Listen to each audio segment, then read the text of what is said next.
Hi there, I'm Kirsty Parkinson and I'm the awarding manager for assessment here at CIPS. I'm going to talk to you today a little bit about CIPS assessment methodology to help you prepare for exam success. A little bit about me. I've been working here for 7 years. I have a procurement background, a quality management background, and I've also worked in legal compliance. So that's been an interesting journey for me personally to lead me here as the awarding manager. So I'm going to talk to you today about the purpose for our assessments and the formats that we use in order to achieve that purpose. And I'm going to give you some understanding about the questions that we use in CIPS assessments and how we develop those. So first of all, let's talk about the assessments themselves. What's the purpose of it? So when you think about assessments, when you think about people who have gained a qualification in something, we all make a judgment about that qualification. So we make a judgment about what the learner has achieved or what progress along that learning journey they have made. And therefore, it's a statement of academic standards when somebody gains a qualification in something. And a big part of that purpose, apart from the continued professional development and the interest that person might have in the subject, it's also there to support career progression. And it's there to give people professional recognition. And that recognition really is about their competency within that profession. And also the assessments are an integral piece to the learning and development. So all of that is aspects that we bear in mind as we're developing the assessments. So we have more than one way of achieving that purpose. Within CIPS, our assessments are structured either OR, which stands for objective response questions. Some people know that might use the terminology of a multiple choice question. We call it objective response because you are using reasoned judgment to arrive at the answer. So although you are presented with some options to choose from, we are expecting you to use your reasoned judgment to arrive at that. And then we have CR, which stands for the constructed response assessments, which you might otherwise know as essay style questions. And as you can see from this grid, the combination of objective response and constructed response changes as you go through the levels.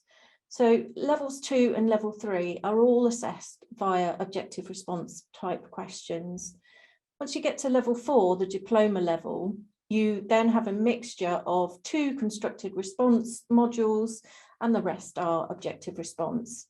Level 5, again, you've got 2 constructed response modules and the rest are objective response. And then at level 6, you actually have the 4 constructed response modules. So why do we have these 2 assessment methodologies? So objective response, these questions where you are presented with some options to select, it allows you to test a breadth of knowledge. So we can, by asking sort of more targeted questions, we can have, say, for example, at level 4, you might have 60 questions in an exam paper. So we can test that you know a good breadth of knowledge of the CIPS syllabus that we have been teaching. And then on the constructive response side, that's really aimed at making sure you have a depth of knowledge, and so that you can, gives you that opportunity to demonstrate how well you know something and in how much detail. So that's why we use the combination of these 2 different types of assessment methods and why it changes as you go through the levels.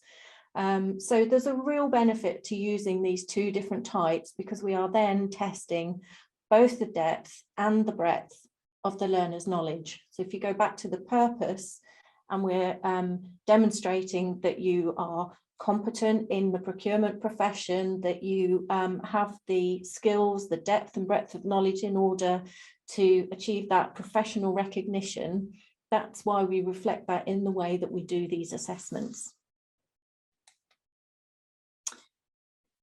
we use scenarios in our question development. We do actually use them in the objective response. They might be short scenarios, but the ones that probably more resonate are the types of scenarios that we use for the constructed response type of questions, because they will be a little bit longer.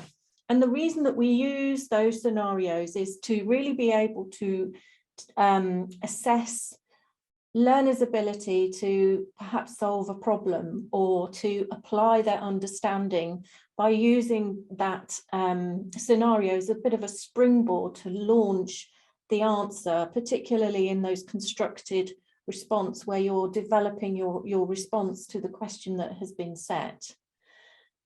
The important thing to remember when there is a scenario is that there is an expectation for you to demonstrate how you can apply that learning. So you always need to think about linking your answer to the scenario. So is there a problem there within the scenario that needs to be solved? So you need to link back to the characters within that scenario or the organisation that's described or the problem that's described in that scenario. You need to think about how the theory that you've learned applies to that particular situation. And also just to point out that particularly at levels 5 and level 6, there is an expectation that learners will be critically evaluating the theory and the knowledge and the understanding that they have gained through their learning. So you'll be able to address the task that has been put to you by evaluating that in response to the scenario. Okay, so to try and explain a little bit more about what that actually means, I've pulled out a few examples. So you will see on the CIPS website that we have something called a principal marker report, sometimes shortened to a PM report. So what happens once questions have been set, you've taken your exam, the marking teams have completed the marking, the principal who manages a team for each module will produce a report that gives a brief summary of how candidates did on that particular paper. And that gives you some really helpful insight. So what I'm going to do now is just walk through some of that so you can maybe understand what is being said when you read those reports. So here's an example of one of the principal markers reports from L4M8. So the comment here is better answers used information from the case studies in their answer. So that's what I was just talking about with the using the information in the scenario.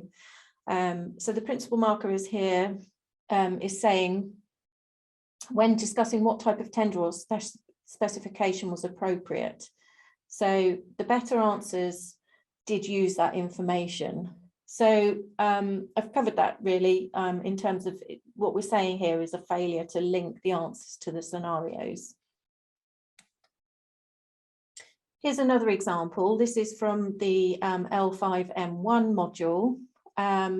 So what we're talking about here really is a failure to support answers with relevant theory or models. So the comment was, although many answers had evidence of knowledge of the cultural aspects in connection with organisation, so that's what this particular theme was on this question, only a few presented relevant theory.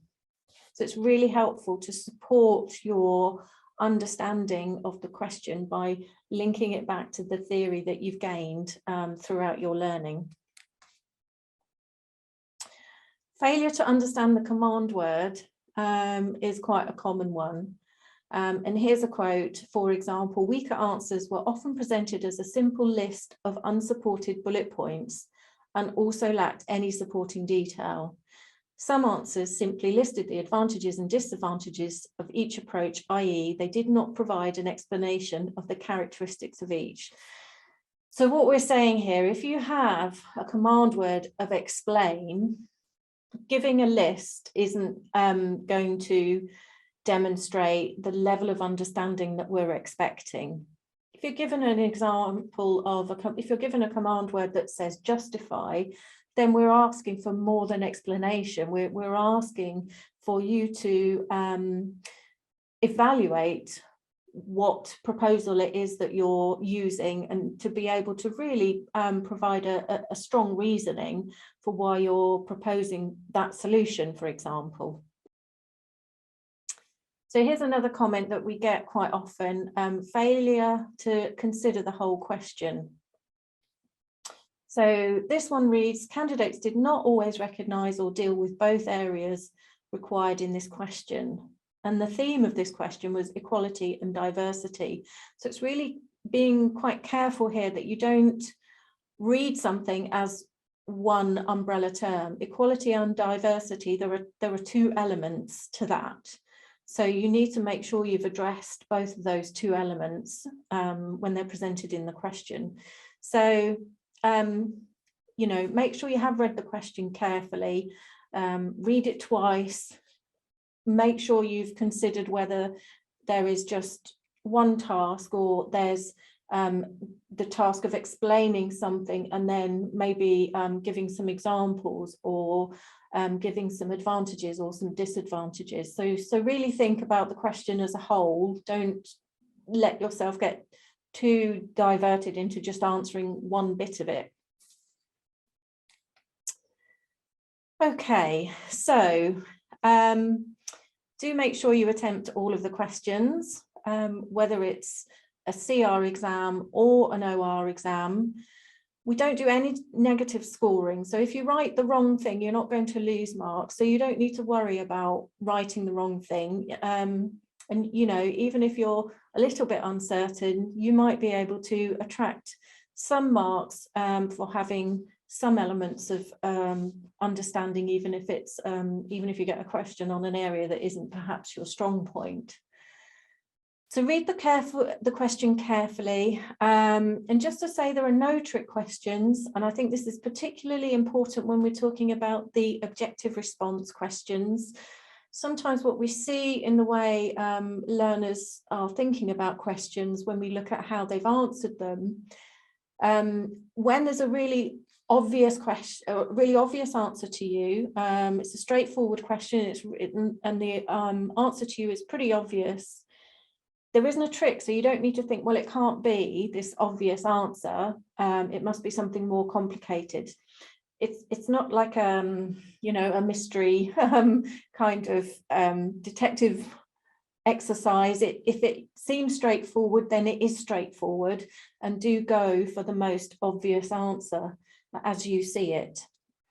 And then the other thing is to say, don't decide your answer until you've read all the options carefully. So one of the things that we know in terms of behaviours within a learning environment is we tend to, once we find an answer that suits our own narrative, we don't look for any more.